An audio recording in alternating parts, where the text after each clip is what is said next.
ক'বলৈ পাহৰি গৈছোঁ ফুলকবিখিনি যে আমাৰ ঘৰৰ ফুলকবিখিনি এটাতে আধা কেজি 1 কেজি জোখৰ হৈছে চাব নেকি দেখাই আছোঁ আৰু গাজৰখিনি এটাতে একেবাৰে বৰ ডাঙৰ ডাঙৰ হৈছে এটা দিলে ভাজি হ'বগে দেখাই আছোঁ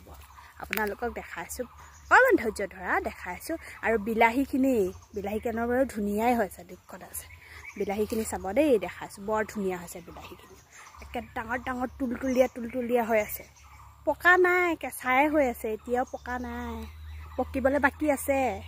দেখাইছোঁ মানে আমাৰ হাইব্ৰিড বিলাহী এই খোপা বিলাহী লাগিলে ক'ব দেই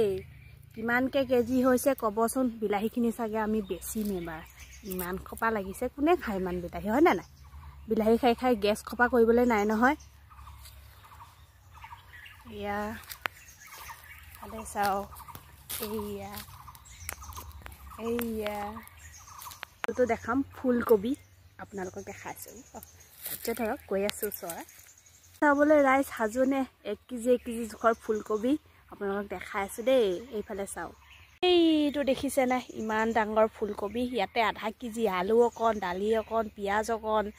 জলকীয়া নহৰু আদি দি পেলাই এইটো বনাই খাবলৈ পাৰিমহে আৰু 1 কেজি জোখৰ ওলাইছে দেখিছেনে বাৰু এইটো এটা উলিয়াইছে ধুনীয়াকৈ ওলাই আহিছে ফুলকবি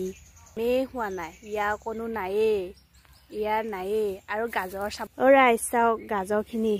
এটাতে চালাড হৈ যাব ভাজি হৈ যাব এটাতে হৈ যাব দেখিছেনে বাৰু